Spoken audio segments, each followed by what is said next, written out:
La Belgique, elle est petite à côté de la France, mais quand on parle d'enseignement multisite, eh bien, ça nous a posé problème.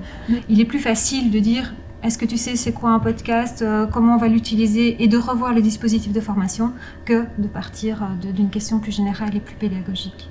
Que je veux en fait faire passer ici, dans cet exposé, c'est que le podcast, oui, mais c'est vraiment le podcast à des fins d'apprentissage et donc avec toute une réflexion pédagogique derrière.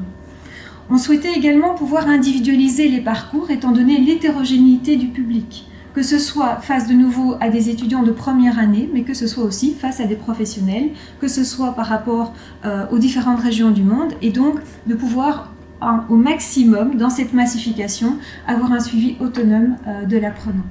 Donc il s'agit en fait de considérer les podcasts comme un outil parmi d'autres qui vont venir en fait compléter la mise en place de parcours pédagogiques. Donc un parcours pédagogique, c'est un module, un chapitre de cours par exemple, et on va faire une succession de tâches, donc différentes séquences d'apprentissage et d'enseignement, au préalable scénarisées.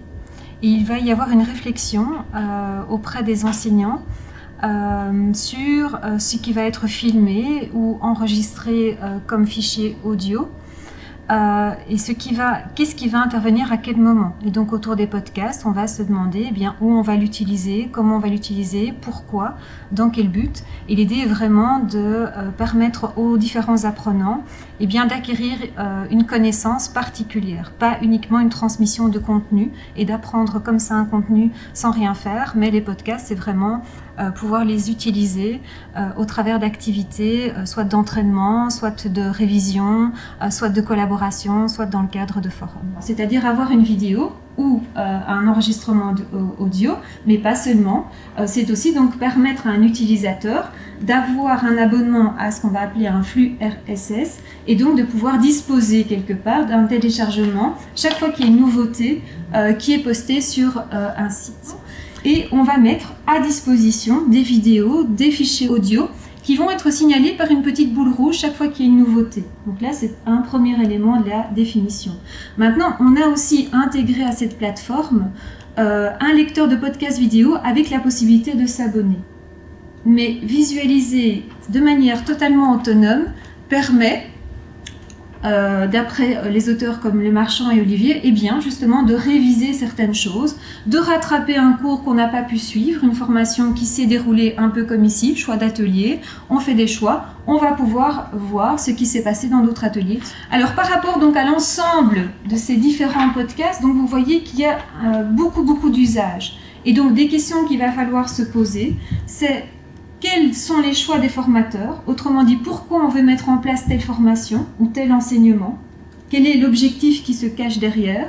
Et que vont devoir faire les apprenants? Est-ce que c'est juste prendre connaissance, comme aller participer à une conférence comme vous faites maintenant? Ou est-ce que c'est créer une activité, montrer qu'ils sont capables d'appliquer certaines choses, qu'ils sont capables de déjà s'exercer sur certaines tâches et quelles vont être après les modalités d'évaluation?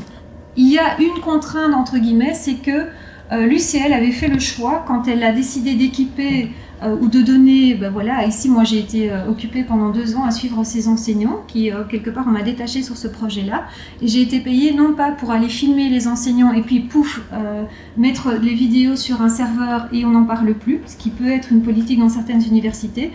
Chez nous, il y avait une politique de cette plus-value pédagogique et d'une réflexion qu'il y avait derrière, et donc de faire des montages, de mettre sur une plateforme, d'associer avec des flux RSS ou pas, et donc voilà, de vraiment avoir cette politique, et donc les usages quelque part reflètent la politique de l'UCL.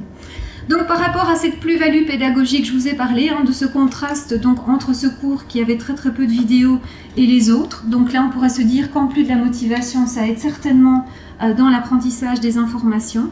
On pourrait considérer que le podcast va tout résoudre, y compris les échecs à répétition des étudiants en bac 1, etc.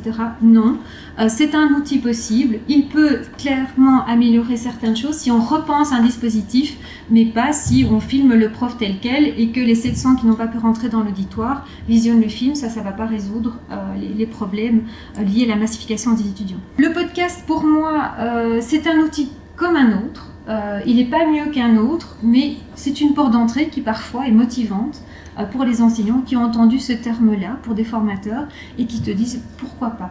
L'interview par rapport à un article de presse, je pense que c'est suffisamment léger que pour pouvoir être écouté avec son baladeur, sur le mode balado-diffusion sans problème. Si c'est une étude de cas, une analyse qui après va nécessiter de l'apprenant une activité collective, une synthèse en vue d'une évaluation certificative pour laquelle il y aura des points, c'est beaucoup plus délicat.